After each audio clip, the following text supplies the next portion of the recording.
하늘에 열린 문, 오늘 보니까 본문 1절에 그렇게 시작해. 이 일 후에 지금 요한계시록을 강의하고 있는데요. 1장은 보면 서론이 나와 있죠. 그렇죠?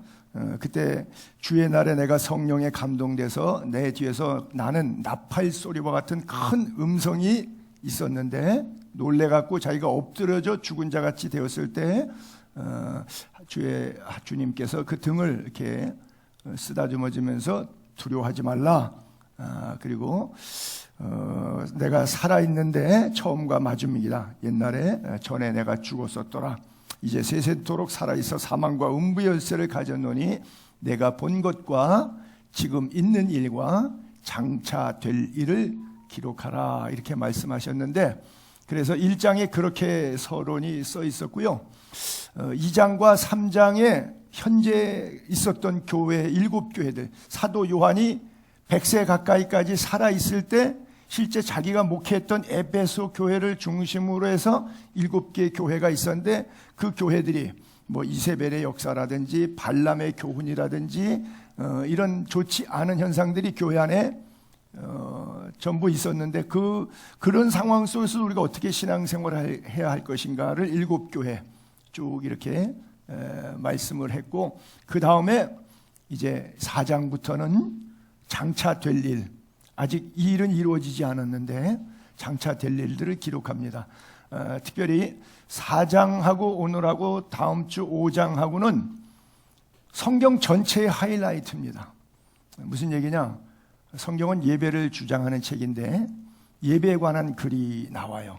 그래서 네 생물과 여기 기록되고 있는 네 생물과 24장로들이 성부 하나님을 찬양하는 게 4장 이야기고, 그 다음에 5장 가면 똑같은 전상 예배인데 모든 사람들이, 예수 믿는 우리 모든 사람들이 죽임당한 어린 양 예수 그리스도를 찬양하는, 그래서 4장은 성부 찬양, 5장은 성자 찬양, 죽임당한 어린 양 찬양. 그래서 천상교회 예배 모습을 오롯이 담고 있고요. 그 다음 이제 6장 넘어가서부터는 7인, 7나팔, 7대접, 이래서 18장까지 쭉 재앙에 관한 16장까지죠. 6장부터 16장까지 세 가지를 반복적으로 재앙을 쭉 이야기하고 있고요. 17장에 가면 큰 음녀를 심판하시고, 18장에 가면 바벨론의 멸망, 바벨론의 실판 얘기하시고, 19장에 가면 이제 백마 타신 예수님으로 묘사하고 있는데 어린 양 예수 그리스도 혼인잔치 이야기하고 있고요. 또 신학적으로 갑론을박이 많은 이제 천년설에 관한 20장의 천년왕국 스토리가 담겨져 있고, 그 다음에 마지막 두 개 21장과 22장은 새하늘과 새 땅이 펼쳐지고 있는, 그래서 아멘 주 예수여 그런 일이 속히 오기를 바랍니다. 옷이 없어서. 그래서 나는 알파와 오메가다. 그래서 1장에서 알파와 오메가 되신 말씀하시면서 쫙 열고, 그 다음에 마지막 22장에 가서 똑같이 한 번 더 반복해서 나는 알파와 오메가다. 이렇게 이해하시면 조금 좋을 것 같은데 정답은 아닐런지 모르겠는데, 모든 기독교 아닌 타종교는 윤회관의 역사입니다. 돌고 도는 거, 영겁의 세월 동안. 그래서 왜 불교에서 들으셨겠지만 여러분들이 잘 살다가 잘 죽으면 착한 사람이었으니까 전생에 또 다른 생애 때 인간으로 나요. 근데 여러분들이 못된 짓 하다가 죽으면 짐승으로 태어나서 아주 괴롭힘을 당한다고 그러죠. 근데 짐승으로 착하고 잘 살면 그 다음 세계는 또 인간으로 태어날 수 있게 해준다 그러죠. 짐승이 착하면 얼마나 착하겠습니까만은. 그래서 이게 윤회 사상이 기타 모든 종교예요. 근데 기독교는 시작과 끝이 있어요. 하나님이 창조하셨고 종말이 있어요. 마지막 심판이 있어요. 그리고 나서는 신천 신지, 즉 새하늘과 새 땅. 그래서 역사의 시작과 끝이 있는 것으로 우리 기독교는 이해해 볼 수 있습니다. 어쨌든 역사는 반복되는데 한 가지 실례로 이제 느부갓네살 왕이 꿈을 꾼 이야기가 있는데, 자기가 꿈을 꿔놓고 점쟁이들, 박수, 술객들을 다 물러놓고 내가 무슨 꿈을 꿨고 그 꿈이 무슨 뜻이냐를 해석을 하라 그래요. 여러분 그런 얘기 들어보세요. 꿈 얘기해주고 이게 무슨 꿈 같아요? 이렇게 물어본 경우는 있어요. 근데 내가 무슨 꿈 꿨게 그거 알 수 있어요? 내가 무슨 꿈 꿨게, 그리고 무슨 꿈 꿨는지도 마치고 그거 해석도 해내는 거예요. 그러니까 기가 막히죠, 이 점쟁이들이. 아니, 꿈을 해석해 드릴 테니까 무슨 꿈을 꾸셨는지는 말씀해 보라고. 그랬더니 왕이 어거지를 부려요. 너희들 다 가짜들이야. 왜? 신통 맹통 방통한다 그러면 내가 무슨 꿈 꿨는지도 맞춰야 그 다음에 그거 해석이 맞지. 내가 뭘 꿈꿨는지도 모르는데 그거 다 거짓말하는 거야 이놈들. 그거 싹 죽여라. 그래서 아리옥이 죽이려고 막 나가는데 다니엘이 그러죠. 잠깐만요. 저희가 기도할 시간을 주세요. 그래서 뽀록 친구들한테 가죠. 사드락과 메삭과 야벳느고 같이 포로로 붙잡혀온 친구들, 우리 합심해서 기도하자. 예수님도 그런 말씀하셨는데 두세 사람이 모여 기도하는 그곳에 내가 너희와 함께 하겠다. 그래서 같이 중보하면서 기도했는데 밤에 환상 가운데서 느부갓네살이 꿨던 꿈을 그대로 재현시켜줘서 보여줘요. 그래서 하늘의 하나님께 감사한다, 무릎 꿇고 하나님 경배한 다음에 느부갓네살 왕 앞에 딱 나타나서 이렇게 얘기하는 거예요. 왕 앞에서 대답하여 이르되 왕이 들으신 바 은밀한 것은 물으신 바 은밀한 것은 지혜자나 술객이나 박수나 점쟁이가 능히 왕에게 보여줄 수 없는 꿈입니다. 그것은 오직 은밀한 것을 나타내시리는 하늘에 계신 하나님뿐입니다. 하나님께서 느부갓네살 왕에게 후일에 될 일을 알게 하셨다. 사도 요한이 반모섬에서 후일에 될 일을 알게 하신 것과 똑같이 2600년 전에 600년 동안 2000년 전까지 2000년도 되기까지 나타날 될 일을 느부갓네살이 꿈꾼 겁니다. 환상은 이러합니다. 왕이 침상에서 장래 일을 생각하실 때 은밀한 것을 나타내시니가 장래 일을 왕에게 알게 하셨사오며 쭉 그래요. 그 우상의 머리는 순금, 가슴과 두 팔은 은, 배와 넓적다리 부분은 노수로 되어 있고요. 금, 은, 동, 그렇죠? 그 다음에 종아리 부분은 쇠대로 철로 되어 있고요. 그 다음에 발이 있는데 발은 10발가락이 있겠죠. 얼마는 철인데, 뼈대는 왜 진흙 같은 거 세울 때 뼈대는 철인데 겉에 테두리는 진흙을 발라서 이렇게 만들었다는 그런 뜻이죠. 왕이 보신즉 그 상황 속에 있는 신상 속에 손대지 아니한 돌, 살아있는 돌, 리빙스톤, 모퉁이 돌, 예수 그리스도로 상징하고 있는데 돌이 나와서 신상 때리죠. 그랬더니 싹 다 부서져요. 여름 타작마당의 겨처럼 바람에 불려 사라진 것처럼 다 없어져요. 모든 왕들의 주권들이 사라지고 그 다음에 태산을 이뤄서 온 세계에 그 친돌만, 산돌 예수 그리스도의 나라, 하나님이 다스리는, 다시는 주권이 바뀌지 않는 영원한 새하늘과 새 땅이 옵니다. 자, 이것은 2600년 전에 다니엘이 꿈을 꿨어요. 그래서 586년 BC 때부터 이것이 시작이 돼서 약 BC 150년경에 로마가 헬라 제국을 점령해 들어가기 시작하면서 그것을 이제 우리가 기독교에서는 구약 끝나고 신약 시작할 때까지 약 400년을 신구약 중간 시대라 그래요. 하나님이 말씀하시지 않고 성경이 없어요. 역사가 쭉 내려오다가 연결이 안 돼요. 뚝 끊어져 버리고 아무 스토리가 없어요. 그래서 암흑 시대다 하고 그러는데 그때는 세계의 역사가 바벨론 왕국, 메대와 파사 왕국, 그 다음에 헬라 왕국, 그 다음에 로마 왕국, 우리가 주로 제국이라고 이렇게 표현하는데 그들이 전 세계를 다 통치하고 있어요. 물론 극동아시아 코리아처럼 여기저기 이제 부족 마한, 사만, 진한, 고구려, 신라, 백제 이런 것들이 있지만 큰 역사의 울타리 속에서는 이렇게 진행되는데 예수님이 오시는 것을 통해서 흰돌이 쓰인 돌, 손으로 하지 않은 돌, 하늘로부터 내리는 돌, 리빙스톤. 그래서 주님이 이 땅에 오시면서 종말은 시작되는 것이고 하나님의 역사는 진행되는, 왜? 구약의 계속 역사는 예언이거든요. 메시아가 와서 너희를 구원하리라.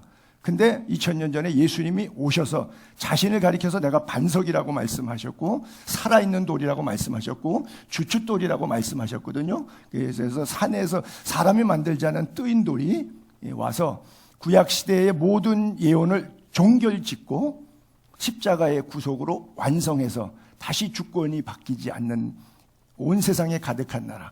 그래서 물이 바다를 덮음처럼 여호와를 아는 지식이 예수 그리스도를 통한 구원의 역사가 온 세계에 가득하게 되었더라. 이것이 2600년 전에 예언해서 있었던, 그래서 완성된 것이 2000년 전에 예수님이 오심으로 완성된 역사. 자, 이 얘기를 왜 신뢰를 여기다가 드냐면 결국은 구약에 이런 예언이 예수님 오셨단 말이에요. 마찬가지. 오신 예수님이 뭐 하신다는 예언까지 다 완성됐어요. 사복음서 내용을 통해서. 그 다음에 사도행전부터 요한계시록까지 그들이 그 일을 위해서 가신 주님이 다시 오실 것이라고 하는 이야기를 떠들고 다니는 스토리. 이게 사도행전부터 요한계시록까지인데 지금 3장까지는 7교회를 통해서 오늘 현대 교회의 내 신앙생활을 점검할 수 있는 것으로 했고요. 사실 4장 5장이면 끝나는 거예요. 요한계시록은 더 이상 필요는 없는 거예요. 왜? 천상교회 예배가 시작됐으니까 4장 5장에. 그렇죠? 성부, 성자, 성령께 모든 영광과 찬양과 존귀와 감사, 아멘으로 끝난 거예요. 근데 아직 안 끝났으니까 끝나기 전에는 이러한 일들이 있으리라 그러는데 아무도 어떤 목사도 해석해 주지 못하는 6장부터 16장까지 세 가지 7인, 7나팔, 7대접의 스토리가 있어요. 저는 그래서 24권의 책의 자료들 통문해서 그 자료에 어떤 목사는 이렇게 해석하더라, 이 목사는 저렇게 해석하더라는 이야기만 할 거예요. 왜? 저도 모르니까. 근데 내가 자료를 인용하는 24권의 책들의 저자들도 모르면서 보편 타당성 있게 썼어요. 이걸 아는 사람이 누가 있겠어요? 아무도 없습니다. 그러나 성경을 다 해석할 수는 없지만 보편적으로 검증된 신학자들에 의해서 내레이션 되어 있는데 그것을 제가 말씀드릴 거고요. 그리고 마지막 이제 17장부터 22장까지 재완성의 과정 속에서 천상교회와 새하늘과 새 땅의 모습들은 어떤 모습이었는지, 이미 여기에서도 뭐 녹보석 같고 벽옥 같고, 벽옥은 금강석이라고도 하는데 청옥 같고, 이런 사진들이 그림으로 써볼 수 있는 것들인데 제가 이 천상교회 예배 모습을 인터넷 찾아서 혹시 그림으로 써볼까 했는데 좋은 그림들이 많은데 여러분들이 오해할까봐 조잡성 때문에 제가 사용을 하지 않고요. 또 어저께도 세계 기독교 박물관을 우리 부목사님하고 전사님하고 같이 갔다 왔어요. 제천에 있어요. 그래서 제 강의하는 신학교 총장님이 기독교 박물관을 갖고 있기 때문에 굉장히 많은 자료를 갖고 있어요. 제가 사실 거기서 성서 고고학을 강의하고 있거든요. 그래서 이쪽 방면에 관심도 많고 그런데, 그래서 갔어요. 왜? 저 돌 3개 사진 좀 찍어 올라 해서 사진을 찍어 왔는데 여러분들에게 보이기는 너무 조잡해서 오히려 어떤 천국 보좌를 상징하는데 반감될까봐 제가 사진 찍어서 이현 목사님한테 원고는 다 보내놓고 그 쓰지 말라고 해가지고 지금 어쨌든 뭐 쓰진 않는데 구약의 성취가 다 이루어졌던 것처럼 신약의 성취도 분명히 이루어질 거예요. 자, 근데 이 쇠가 다니엘의 예언의 끝부분에 보게 되면 왕께서 마지막 나라 쇠와 진흙이 섞인 것을 보셨는데 다른 민족과 서로 섞일 것이다. 남한과 북한이 통일되면 다른 민족이 섞이는 게 아니에요. 그래서 많은 신학자들이 부분적으로 제가 동의는 하지만 그렇게 결정적으로 맞다고 느끼진 않지만 유럽 연합 나라 같은 것을 그렇게 봐요. 여러 민족이 한 나라에, 옛날에 1948년도에 이태리, 독일, 불란서, 영국 네 나라가 철강 노조를 만들어서 유럽 이코노믹 커뮤니티라고 EC라고 시작을 했어요. 그러다가 1992년도에 유로피안 유니언이라고 이렇게 만들었어요. 근데 지금 법을 만들고 의장국이 돌아가면서 하는데 그 법에 의하면 이렇게 될 것 같아요. USA가 United States of America 하는 식으로 USE, United States of Europe. 왜냐하면 연합국가니까. 그래서 민족이 서로 섞일 것이다. 근데 피차 합하지 아니함이 마치 쇠하고 진흙하고 합하지 않음과 같다. 44절에 이 여러 왕들의 시대, 그러다 보니까 민족이 많이 합하니까 왕은 많죠. 하늘의 하나님께서 한 나라를 세우시리니 이것이 영원히 망하지도 아니할 것이고 국권이 다른 백성에게 돌아가지도 아니할 것, 도리어 이 모든 나라를 부시죠. 나라에 끝나죠. 멸망시키고 영원히 설 것이다. 손대지 아니한 돌, 산에서 나와서 쇠, 놋, 진흙, 은, 금, 그렇죠? 바벨론, 메데와 파사, 헬라, 로마 제국이고 마지막 제국인데 이걸 다 역사가 지나간다는 거예요. 그래 이게 뭐냐? 하나님이 장래일을, 그렇죠? 퓨처, 장래일을 왕에게 알게 하신 것이라. 이 꿈은 참되고 그 해석은 확실하다 그러죠. 그래서 결국은 마지막 시대 때는 어떤 제국이 등장하는 게 아니라 여러 나라들이 모여서 과거의 제국의 영광을 음녀 바벨론으로도 17장, 18장에 가면 그 스토리가 나오는데 이런 시대가 올 것이다.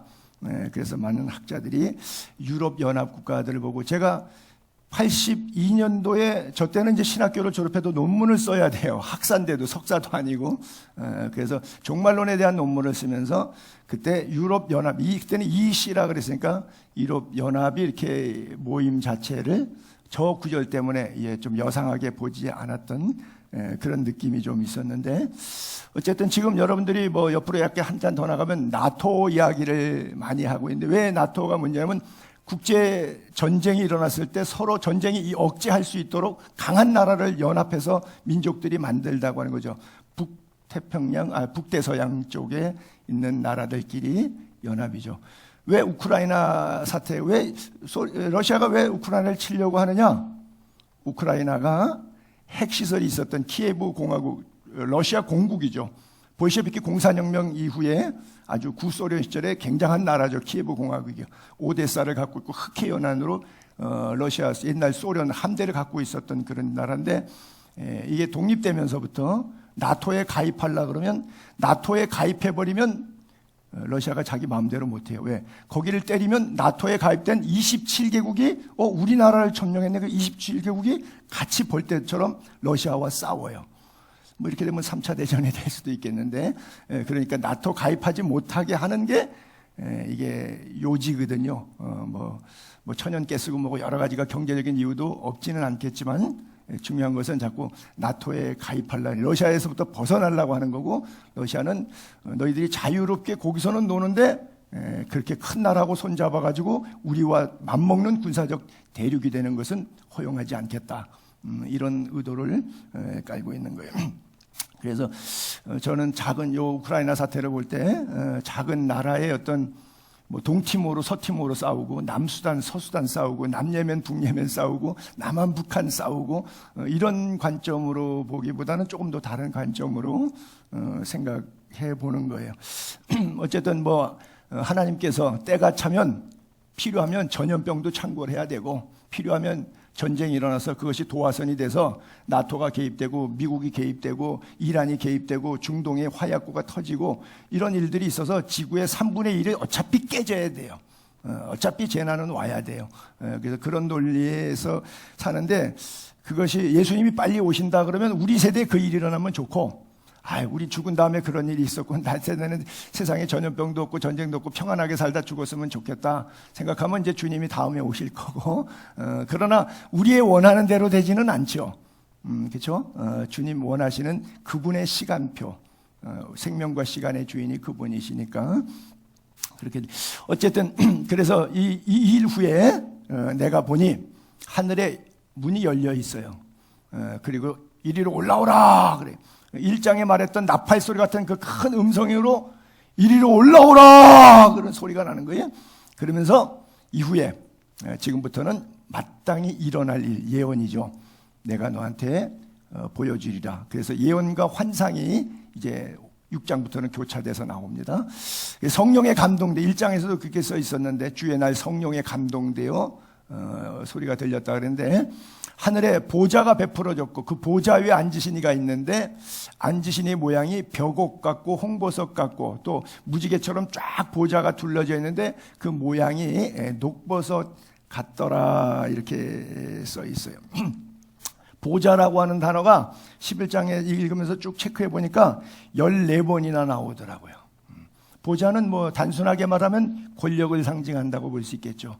요즘에 이제 대선이 한 달도 안 남아갖고 서로 보좌에 앉겠다고 그런 일들이 많이 있는데, 어쨌든 보좌는 어떤 권좌를 상징하고 있어요.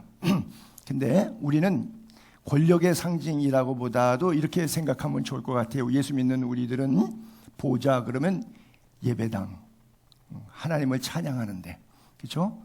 보좌에 앉으시니 우리가 경배의 자리로 나아가는 것, 그것을 보좌로 이해하면 좋겠고요. 그래서 그것의 연장선상에서 여러분들의 삶의 중심에 늘 하늘 보좌를 바라보는 영적인 시각, 여러분 가슴에 하나님 나라가 늘 머물러 있게 되기를 바랍니다. 돌아갈 내 고향 하늘나라. 여러분 명절에 고향에 왜 가요? 부모님 뵈러 가는 거죠. 주로 안 가는 분들은 부모님이 다 돌아가셨기 때문에 더 이상 가봐야 아무도 없기 때문에 안 가시는 거고, 부모님 계신 분은 고향에 가요. 왜 가죠? 부모님 만나러 가요. 좀 예화가 좀 그런데, 여러분들이 교회에 왜 오시죠? 하나님 만나러. 물론 24시간 하나님과 동행하셔야 되지만 그 만나서 4장 5장처럼 계시로 하나님 예배하려고. 그렇죠? 그러니까 하나님에 대한, 아버지 하나님에 대한, 창조주 내 인생의 주인에 대한 감각이 있어서 그분을 만나고 그분을 얘기하고 싶은 사람은 예배를 사모하게 되어 있고요. 그렇죠? 고향에 부모님이 계셔도 싸워서 원수관계고 재산 분쟁 갖고 있으면 절대 저 인간 죽을 때까지 내가 안 갈 거야 라고 막 저주하다시피 하는 그런 자식은 안 갈 거예요. 그러니까 하나님을 믿는 사람은 교회에 와서 예배하는 것 자체가 기다려주고 기쁘지만, 그런 감각이 없는 사람은 당연히 반대 현상이 있을 수밖에 없는 거겠죠. 그래서 여러분들이 열려진 하늘문 속에서 영안이 열려서 하나님이 보이고 보좌가 보이고 예배를 사모하는 은혜가 있게 되기를 바랍니다. 여기를 뭐 그림을 이렇게 뭐 벽옥 같고 홍보석 같고 녹보석 같고 이렇게 했는데, 이것을 그림으로 하면 좋겠는데 요한이 실제 봤던 것처럼 표현해질 길이 없어서 제가 포기한 겁니다. 잘못했다가 여러분들의 이 시각적으로 이 천상의 하나님의 보좌의 모습을 오해할까봐 그 돌 하나 찍어갖고 사진 보여주면 이게 녹보석입니다. 뭐 다이아몬드를 보여준들 하나님의 보좌를 여러분들이 연상하는 데 도움이 되겠습니까? 그렇죠? 하늘의 문을 여서서 우리가 부른 찬양처럼 그래요.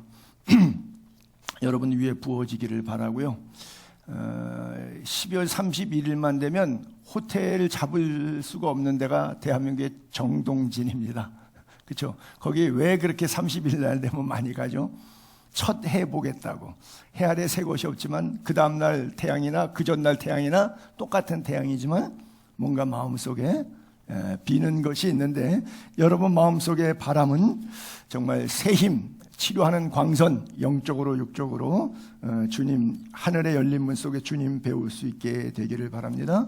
우리가 요한계시록 빌라델피아 교회나 라오디게아 교회를 배웠을 때도 그랬잖아요. 볼지어다, 룩, 봐라. 그렇죠? 내 앞에 열린 문을 두었으니 능히 닫을 사람이 없다. 그리고 라오디게아 교회도 문 밖에서 두드리시는 주님이시다. 이렇게 표현을 했어요. 자, 하늘이 열리는데 사도 바울은 열려진 하늘 속에서 셋째 하늘 이야기를 조금 했어요. 무익하나마 내가 부득불 자랑하노니 주의 환상 계시를 말하리라. 내가 그리스도 안에 있는 한 사람을 아노니, 자신을 이렇게 3인칭을 써서 표현을 했어요. 그는 14년 전에 셋째 하늘에 이끌려 간지라. 그때 내가 몸 안에 있었는지 몸 밖에 있었는지 이게 잘 꿈인지 생시인지 잘 모르겠다, 이런 표현을 쓰고 있어요. 근데 그가 낙원으로 이끌려가서 말로 표현할 수 없는 말을 들었다. 하나님의 음성을, 주의 음성을 들으니 사도 요한이 큰 나팔소리와 같은 음성을 들었어요. 사람이 가히 이르지 못할 말이로다. 여러분, 저 환상 본 거하고 저 스토리하고 지금 우리가 배우고 있는 요한계시록하고는 약 40년의 시간의 차이가 있어요. 40년 전에 사도 바울도 계시와 환상을 봤어요. 40년 후에 우리가 강의하는 요한도 반모섬에서 계시와 환상을 봤어요. 근데 반모섬에서 받은 것은 써가지고 전달하라고 기록으로 남겼어요, 요한은. 근데 바울은 이걸 닫아버렸어요. 잠궈버렸어요. 받고 듣고 다 했어요.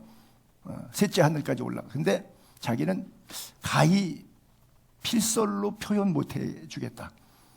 그리고 지금 내가 얘기하면 당신들이 나를 쳐다볼 때 거의 하나님처럼 쳐다볼 거 아니에요. 우리 목사님 신령한 목사, 그런 것도 다 보고 그런 것도 다 아시고, 오죽 목사님이 신령하면 하나님이 목사님에게 환상과 계시를 주었을까? 나는 그거 없는데 우리 목사님 그거 받은 거 보니까 대단한 분이야라고 저를 착각하는 눈으로 죄인이 아닌 모습으로 볼 것 아니에요. 그래서 바울이 이걸 닫아버렸어요. 왜? 나도 죄인이니까. 나도 미치겠다. 오호라 나는 곤고한 사람이로다. 누가 나를 사망의 몸에서 건져내랴. 나는 날마다 죽노라. 남에게 복음을 전한 후에 나는 도리어 버림받을까 봐 그게 걱정이다. 자기의 수준을 적나라하게 이렇게 표현해 줬던 사람이잖아요. 그래서 이 부분에 있어서 닫았는데 요한은 열었어요. 근데 셋째 하늘, 그냥 잘 모르지만 제가 한번 생각을 해봤어요. 보편적인 이해에서 뭐 하늘이면 끝이지, 뭐 하늘에 뭐 계단이 있어갖고 뭐 첫째 칸, 둘째 칸, 셋째 칸이 있을까요? 없겠죠. 근데 굳이 성경의 구약에 하늘의 하나님일지라도 뭐 이런 표현들이 나와요. 하늘의 하나님, 하늘의 하나님, 이런 표현들이 있거든요. 근데 그냥 비행기가 날아가는 것, 그렇죠. 대기권 밖에 나가면 비행기가 불타서 없어지죠. 폭파되죠. 로켓으로 강화 알루미늄 같은 뭐 이런 특수한 합금으로 만들지 않고는 대기권을 못 나가죠.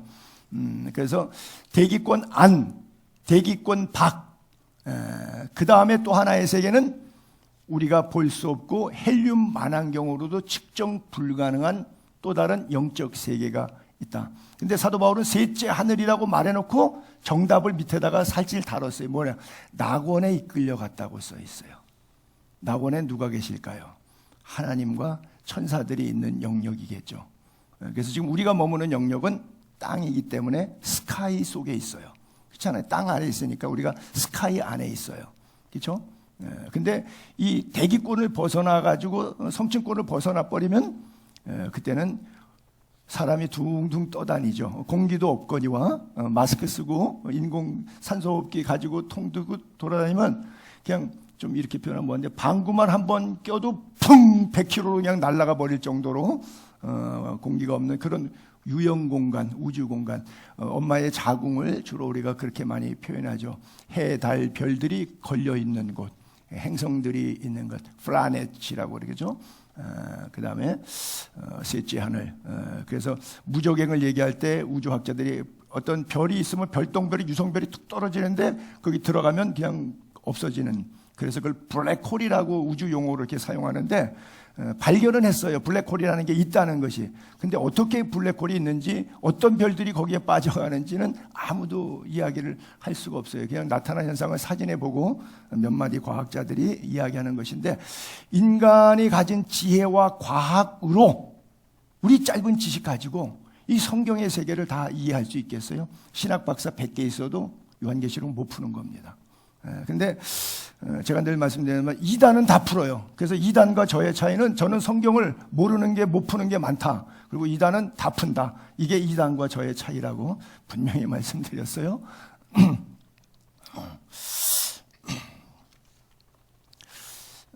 이 금강석은 벽옥을 금강석이라 그랬는데 주석에서는 하나님의 성결과 거룩을 상징한다. 그러니까 보좌에 앉았는데 보좌에 보니까 벽옥이 있더라. 근데 그것은 이런 상징을 갖고 있고, 이거 넣지 말라는데 넣네. 그 다음에 홍보석이 있었다 그랬는데 그것은 공의와 심판을 상징했고요. 왜냐하면 이게 홍보석인데 이게 채석장에서 돌이 아직 원석 있는 거잖아요. 저기서 이제 가공이 돼서 원석이 나와야 되는데, 저렇게 보면 하나님의 보좌를 이렇게 보면 지저분해 보여서 그 다음에 녹보석으로 무지개처럼 둘려 있다 그랬는데, 이것은 우리가 하나님이 심판, 진노만 하는 것이 아니라 그 진노 속에서도 끝까지 우리를 사랑으로 구원해 내시겠다고 하는, 그래서 아들을 내어주기까지. 근데 아들을 내어주시니까 뭐가 아까워서 안 주시겠어요? 그래서 구하는 우리에게 끝까지 사랑과 긍휼을, 자비를 베푸시는 하나님으로, 이게 녹보석, 저기서 이제 돌을 깨서 용광로에 재련하고 녹보석만 이제 주워내는 건데요. 안 쓴다 그래놓고 결국 써서 다 보여줬어요. 나중에 여러분들 기회 될 때 제가 한번 여기 성막 한번 모시고 좀 가고 싶고, 그 다음에 기독교 박물관 이런 데 한번 좀 모시고 가고 싶어요. 자, 또 보좌에 둘려 24 보좌들이 있는데, 그 보좌들 위에 24 장로들이 흰 옷을 입고 머리에 금관을 쓰고 앉았다. 근데 보좌에서 소리가 나와요. 하나님의 음성인데 번개 소리 같고 우레 소리 같아요. 보좌 앞에 등불이 있는데 성령의 불 이야기하는데 하나님의 7영, 보좌 앞에 수정과 같은 유리 바다가 쫙 펼쳐져 있고, 보좌 가운데 보좌 주위에 생물 넷이 동서남북으로 있는데, 그 생물 앞뒤에 눈이 가득하더라 그랬어요. 24 장로들이 예배하는 모습인데, 하나님의 영광이 그 성의 빛이 지극히 귀한 보석 같고 벽옥과 수정 같더라. 이게 지금 요한계시록 21장에 넘어가면 새 하늘과 새 땅이 펼쳐졌을 때 새 예루살렘 성곽을 얘기하고 있는데, 12문이 있는데 12천사가 있고, 문들 위에 이름을 썼는데 이스라엘 자손 12지파의 이름들이 써 있다는 거죠.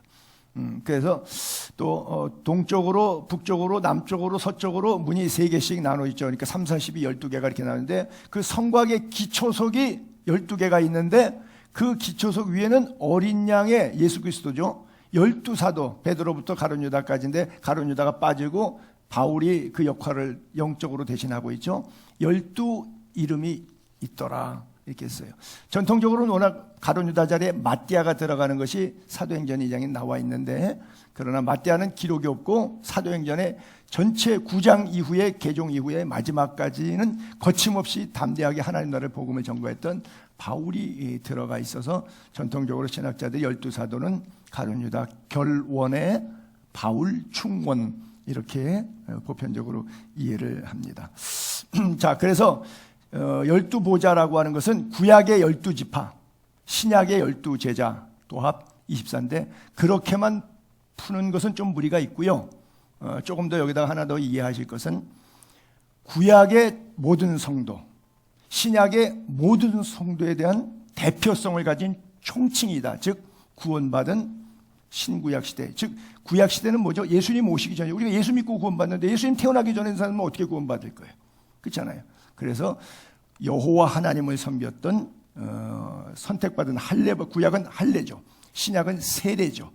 그래서 이 구원의 상징성, 그래서 구약 시대를 살았던 예수 이전이던 신약 시대를 살고 있던 예수 이후죠. 하나님을 경외했던 구약의 여호와, 신약의 예수 그리스도 모두 구원받은 사람들의 총체적인 명단을, 대표성을 그렇게 상징적으로 썼다 이렇게 우리가 이해해 볼 수 있고요. 그들이 이제 흰 옷을 입었다. 성도들의 세마포가 거룩한 행실이었던 거 잘 알고, 금면류관 쓰고 있던 것, 또 눈들이 가득했다고 하는 것, 여러분들이 전부 다 아시는 내용이죠. 하나님의 보좌에는 그 6 날개가 있는데, 날개에는 눈이 가득하다 그랬다. 그러니까 사방을 다 보는 건데, 좀 실제 그림으로 보면 좀 이상하겠죠. 날개에 있는데 눈들이 가득하니까. 근데 그냥 영적으로 이렇게 이해하면 돼요. CCTV가 여러분들이 그런 통계가 있잖아요. 왜?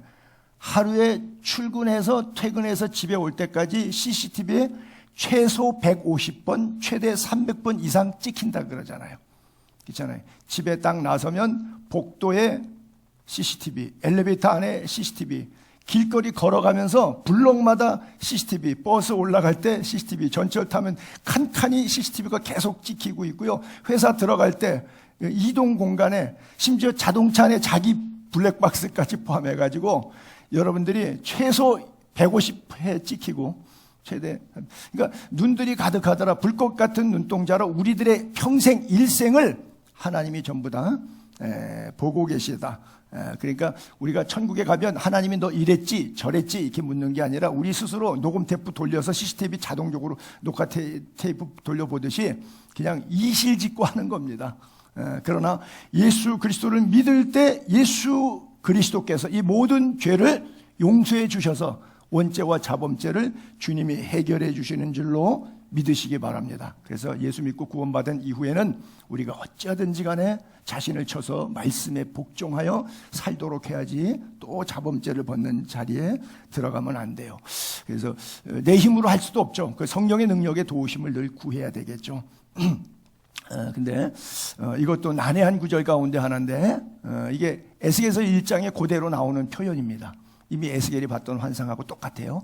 첫째 생물은 사자 모습, 둘째 생물은 송아지 모습, 셋째 생물은 사람 모습, 넷째 생물은 독수리 같다. 그래서 예수님의 저걸 신학적으로 저는 꼭 동의하진 않는데 그냥 어차피 서설이니까 여러분들에게 이해를 돕기 위해서 이런 설도 있다는 것을 말씀드리면, 그 사자복음이라서 마태복음은 왕의 복음이라 그래요. 우리의 왕으로 오신 예수 그리스도. 그래서 사복음서, 예수님의 생애를 가는 사복음서를 얘기하는데 사자복음, 마태복음의 저자를 표현하고 있다. 그 다음에 희생, 마가는 종의 예수예요. 그래서 희생, 그러니까 송아지 번제와 같이 송아지복음, 마가복음이라고 이렇게 말하고, 누가는 의사인데 사람의 아들로 오신 예수, 성육신의 인자를 많이 표현해서 인자복음이라 그래요. 그래서 사람의 얼굴 같다. 누가복음을 주로 얘기하고, 그 다음에 세 사람은 공관복음, 보는 포인트 같은데 요한복음은 공관부, 사복음 중에서 또 하나 뜯어내죠. 그 뭐냐면 좌우로 정면으로 본 예수 그리스도가 아니라 위에서 내려다본 예수는 평면도 하고 그림이 다르겠죠. 설계 도면을 그릴 때 좌측 그리고 우측 그리고 정면 그릴 때 하고 위에서 드론으로 찍어서 그리면, 그래서 드론으로 내려다보는 것, 그게 독수리 복음이라. 요한복음은 독특한 복음이에요. 그래서 마태, 마가, 누가, 요한의 복음들을 그렇게 상징했다. 그래서 저는 개인적으로 동의하지는 않습니다. 제가 살았던 그리스 정교회는 예배당마다 저 그림으로 다 표현하고 있어요. 근데 맞을 수도 있고 틀릴 수도 있는데 제가 정답을 갖고 있지 않은데 개인적으로는 그렇게 특별히 동의할 만한 신학은 아니다, 이렇게 생각을 하고요. 또 정교회 신학에서는 저 순서가 또 바뀌는 경우도 없잖아. 있어요. 마태, 마가, 누가, 요한의 순서가. 자, 6날개가 있고 눈들이 가득했다. 그리고 거룩하다, 거룩하다, 거룩하다. 주 하나님 곧 전능하시니. 이때는 핸델의 메시아를 우리가 한 곡 들어야 돼요. 전능의 주가 다스리시도다, 뭐, 그쵸? 바로 여기서 나오는 거죠. 전에도 계셨고 이제도 계시고 장차 오실이라. 그쵸? 생물들이 보좌에 앉으사 세세토록 살아계신 이게 영광과 존귀와 감사 주님께 계속해서 돌린다. 천상교회 예배 모습을 그렇게 쓰고 있어요. 그리고 24장로들이 보좌에 앉으신 이 앞에 엎드려서 자기 코로나를 보좌 앞에 내놔요. 제가 늘 말씀드리죠. 우리 교회 교인들은 코로나가 웬만한 교회 목사님이나 신학교회 교수님들보다 코로나에 관한 지식이 월등하리라고 믿어요. 제가 몇몇 목사님들 만나서 얘기했는데 코로나 명사의 개념 단어 정의도 모르시더라고요. 대부분 다. 왜냐하면 그냥 에볼라, 사스, 메르스 이런 거 다 뜻 알면서 하는 사람 있어요? 그냥 뉴스에 나오니까 들어서 그냥 외워서 떠들지만 그게 왜 명사가 그렇게 유래되는지 알고 살아가는 사람은 세상에 별로 없어요. 근데 특별히 이렇게 없어지지 않고 그 다음에 지역적으로 생기지 않고 장기간 전 세계를 향해서 이런 거 있을 때는, 나타날 때는 우리가 좀 공부는 좀 해볼 필요가 있어요. 근데 이게 왕관이잖아요. 결국 우리가 왕관 쓰고 있다가 마지막에 왕관 내놓는 거예요. 천상교회 가서. 그렇죠? 영광, 존귀, 권능 다 하나님의 것입니다. 그러니까 말로는 인간이 하나님을 예배할 때 영광도 나라도 권세도 모두 다 하나님의 겁니다. 이 말로 하는 게 아니고 우리는 여기 와서 교회 예배할 때 헌금 몇 푼 내놓고 말로 찬양하고 말로 기도하고 말로 설교하고 하나님 사랑해요 뭐 거룩 말로 할 수 있어요. 근데 천상에서는 말로 하지 말라 이거예요. 행동으로 하라는 거예요. 네가 가진 게 뭐냐? 최고. 살면서 예배를 통해서 면류관 받았었는데 죽었을 때 그 면류관을 내놓으라는 거예요. 근데 면류관 내놓을 게 없으면 어떡하겠어요? 그렇죠? 코로나 살아생전에 받았어야 되고 천상교회 가면 이 코로나 제가 무슨 왕관을 쓰고 있습니까? 무슨 면류관이 왜, 영광의 관이 왜 내 겁니까? 이거는 보좌에 앉으신 분 거죠. 그리고 벗어내드리는 것이 그렇죠? 면류관 벗어서 주 앞에 드리세. 바로 그거 아니겠어요? 우리 찬송 한번 같이 불러볼게요. 우리가 지금 24장로들이 찬양하고 네 생물이 찬양했던 찬양 우리가 한번 같이 이 시간 하나님 앞에 우리 찬양해 볼게요.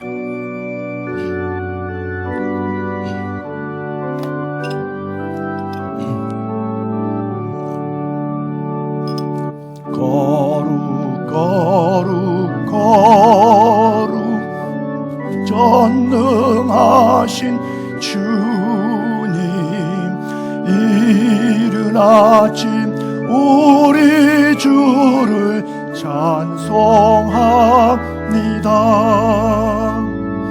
거룩 거룩 거룩 자비하신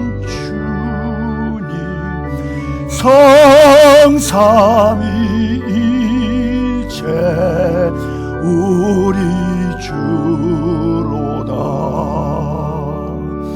거룩 거룩 거룩 주의 보좌 앞에 모든 성도 면류관을 벗어드리네. 천군 천사 모두 주께 굴복하니 영원히 위에 계신 주로다. 거룩 거룩 거룩 주의 빛난 영광 모든 죄인 눈 어두워 보지 못하네. 거룩하신 이가 주님밖에 없네. 온전히 전능하신 주로다. 거룩 거룩 거룩 전능하신 주님, 천지 만물 모두 주를 찬송합니다.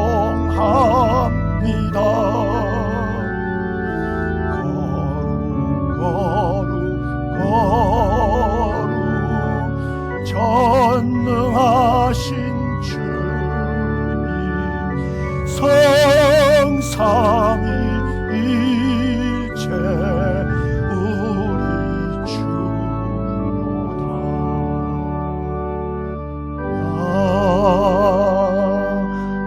아멘. 천사들이 그렇게 찬양하는 거예요.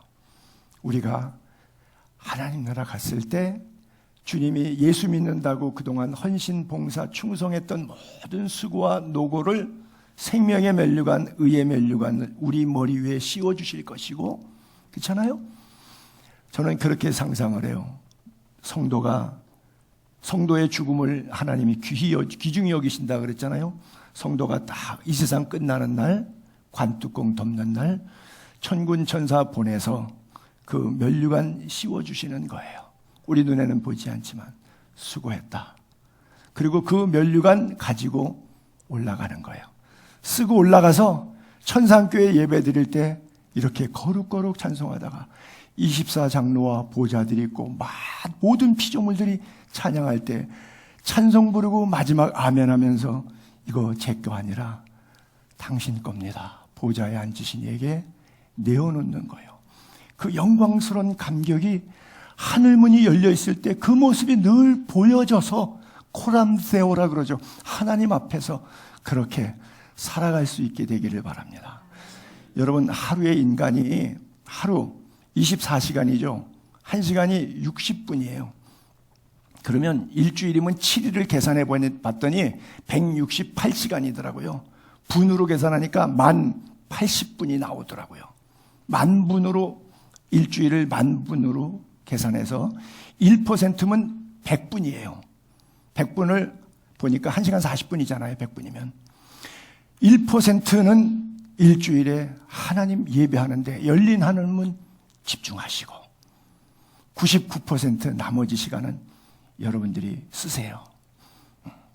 여러분들이 쓰시고 1%만 안 되겠어요? 안 될 것 같은 저 표정은 뭐지?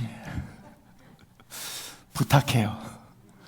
정말 일주일 내내 99% 여러분들의 사생활을 위해서 다 쓰시되 정말 1%라도 거룩거룩 전능하신 하나님 우리 찬양합시다. 여러분들의 삶이 하나님 앞에 나오게 되기를 바라요. 인공지능 시대가 돼서 제 기억에 1916년도인데 한 대국이 벌어졌어요. 알파고라고 하는 이름을 붙여갖고 AI에다가 바둑의 길을 전부 다 입력시켜놔갖고 이 컴퓨터하고 세계에서 바둑 제일 잘 쓰는 사람, 잘 두는 사람이 그 9단짜리 이세돌인데 격돌했어요. 그때 뉴스에 아마 보신 분들이 그때 인간이 이길 줄 알았어요. 아무리 그래도 이세돌은 이길 줄 알았어요. 근데 깨졌어요. 4대1로. 충격받았어요. 야, 이제 앞으로 우리가 만든 로봇한테 인간이 지배를 당하고 감시를 당하는 시대가 올 수도 있다는 두려움까지 느껴졌어요.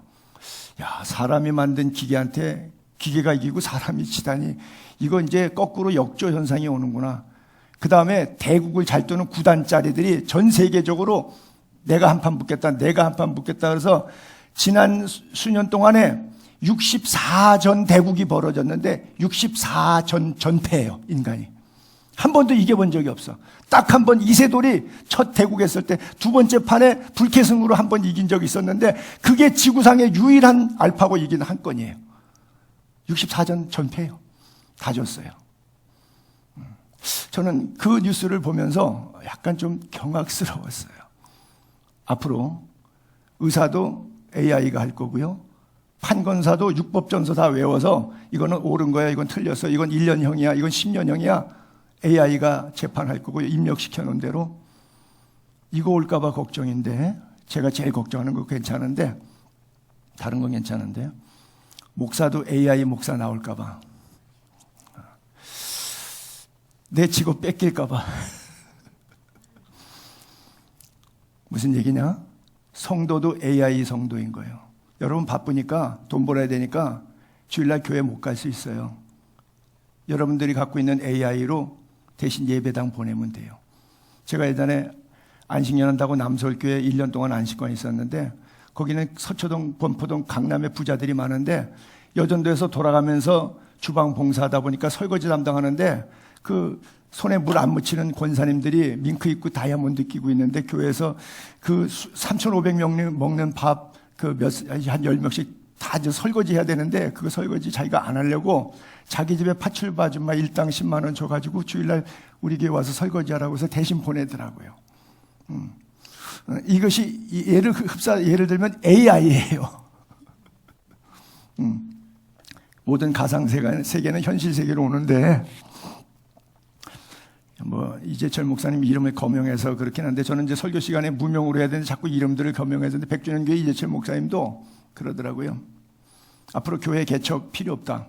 플랫폼 하나만 있으면 집에서 삼각대 걸고 핸드폰 하나 있어서 거기서 설교하면 전 세계 사람들에게 복음을 전할 거기 때문에 교회 개척할 필요 없다. 이 벽돌교회 이런 시대 지났다. 이제는 정말 지났을까요?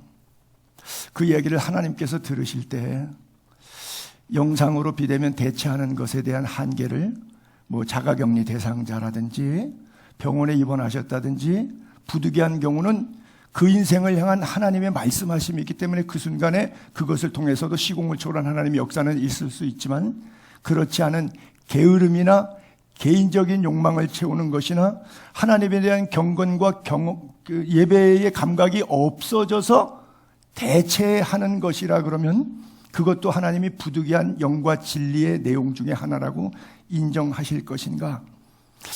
좀 염려스러워요. 여러분 말씀을 정리하면서 제가 성경 구절을 몇 군데 올릴게요. 어떤 경우에 주님이 우리에게 코로나를 주시는가? 지금 코로나 시대가 되다 보니까 코로나 그러면 거부감이 있지만 사탄이 이걸 명사를, 이 좋은 명사를 지가 갖다가 쓰는 바람에 거부감을 만들었는데, 사실은 성경에서 우리가 유일하게 바라는 건 코로나 받기 위해서 예수 믿는 거거든요. 천국 가기 위해서 예수 믿는 거란 말이죠. 이런 구절들이 있는데, 운동장, 스포츠 게임, 운동장에서 다름질하는 사람들이 다 뛰어요. 근데 오직 상 얻는 사람은 한 사람. 고대 올림픽은 2등이 없어요. 1등만 있어요. 근데 요즘에는 금운동 이렇게 있지만, 옛날에 저 성경이 쓰여질 고대 올림픽의 그리스에서는 그랬어요. 왜냐하면 전쟁을 목적으로 했기 때문에 2등은 1등한테 뺏기는 거예요. 그러니까 2등이라고 하는 것은 존재하지 않는 시대의 구절입니다. 이기기를 다투는 자마다 모든 일에 절제하나니 그들은 썩을 승리자의 면류관. 올리브 나무, 월계수 이런 거 해놓으면 나중에 시들어 버리잖아요. 근데 우리가 받을 면류관은 올리브나 감람나무 잎사고 월계수 잎사고 이런 게 아니란 말이에요. 세상에 썩어서 시간 지나면 말라 비틀어질 나뭇잎 얻으려고도 얼마나 애쓰는데, 영생의 면류관 받아 쓰는데 우리 어떻게 살고 있냐? 이 질문을 하고 있는 거고요. 또 경기하는 자가 법대로 하자면 실격 처리하죠. 발리 예방과 계속 지금 도핑 문제 때문에 나오지 않아요? 베이징 뉴스 볼 때마다. 그래요. 법대로 안 하면. 여러분들이 예수를 50년 믿었어요. 성경대로 살지 않으셨어요. 교회는 주일날 빠지지도 않았고요. 11조 10원도 안 띄어먹었고요. 목사님이 하는 일이라 그러면 전격 다 지원했고요. 명절에 목사님 대접하고 때때로 양복도 해드리고, 목사님이 어디 선교지 간다 그러면 봉투도 해드리고, 얼마나 잘했는지 몰라요. 근데 그 인간 자체가 성도로서 하나님 앞에 성경적으로 살지 않았어요. 돈이 있어서 잘해주는 거 남한테 해줄 수 있어요. 돈 없을 땐 마음으로라도 그 사람에게 시간 내주면서 잘해주는 거 얼마든지 할 수 있어요. 그러나 그것과 내가 하나님과 관계 1대1 법대로 성경대로 살았느냐? 이건 다른 문제예요. 다른 문제예요. 시험을 참는 자. 여러분 예수 믿으면서 시험 안 당하는 사람 있나요?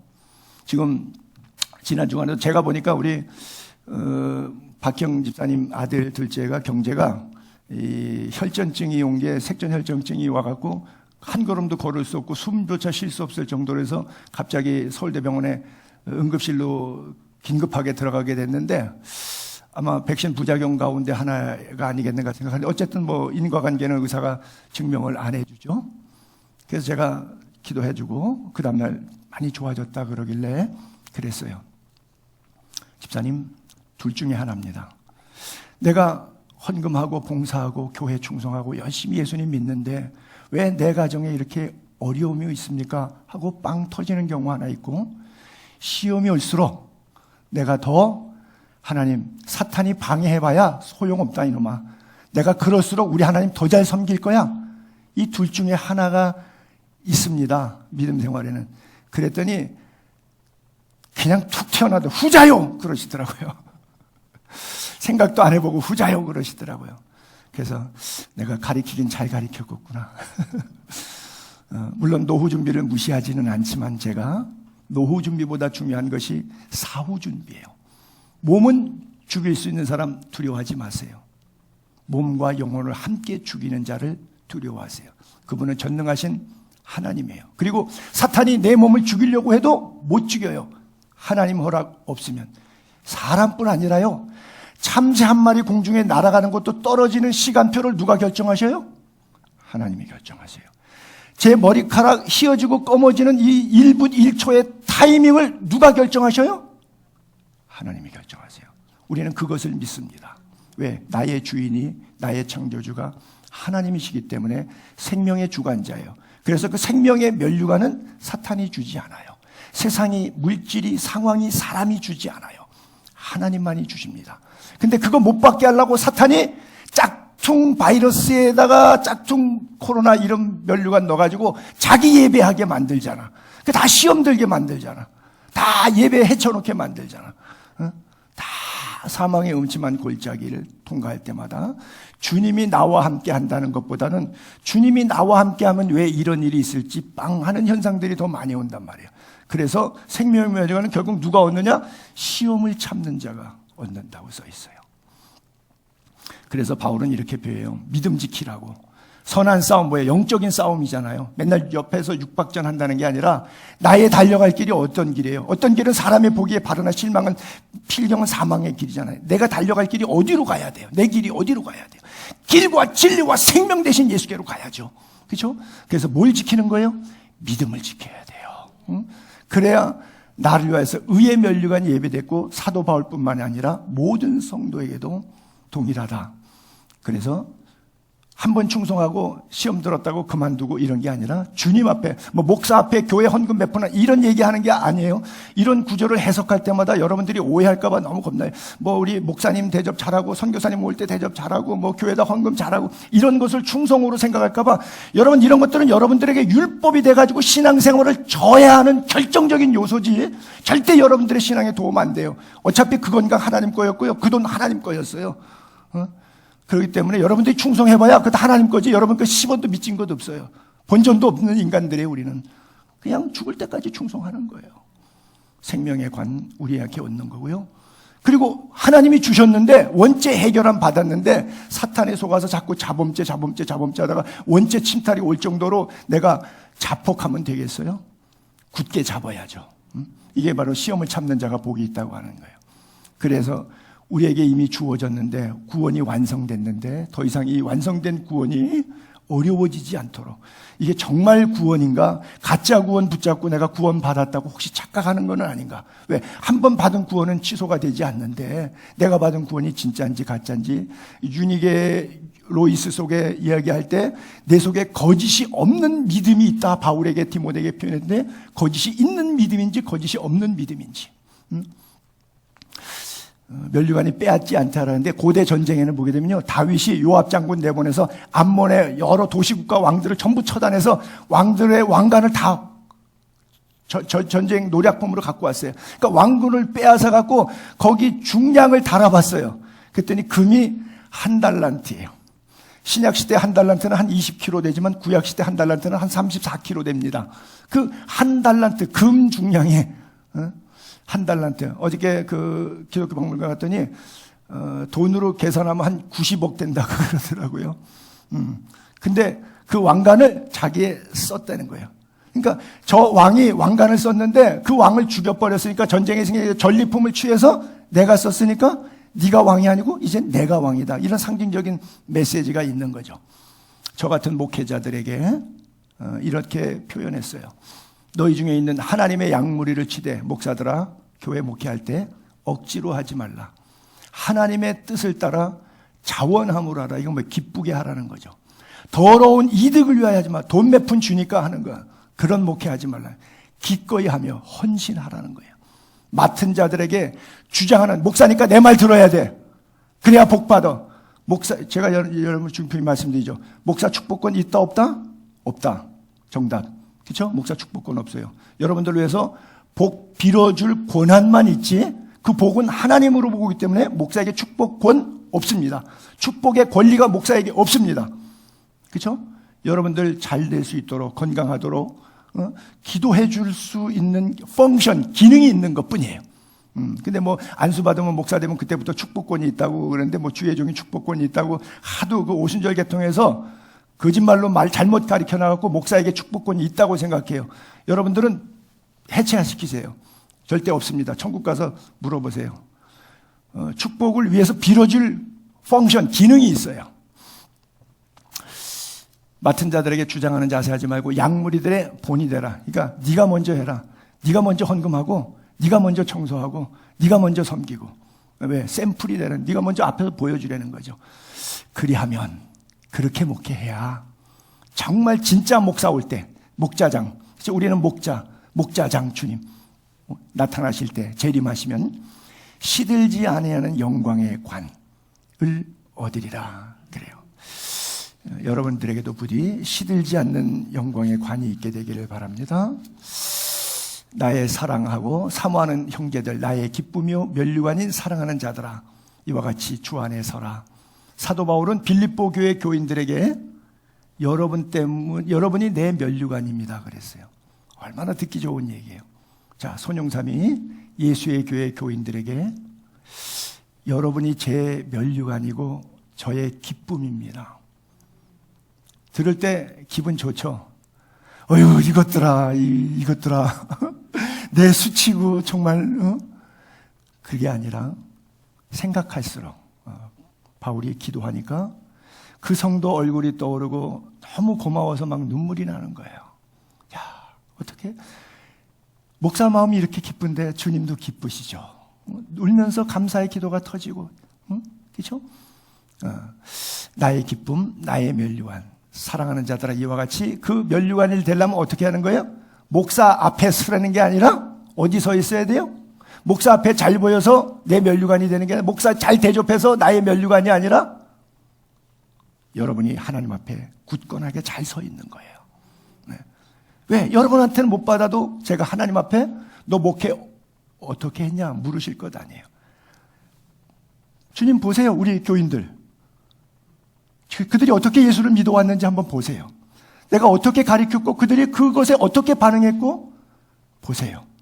내가 하나님 앞에서 떳떳하게 말하겠습니다.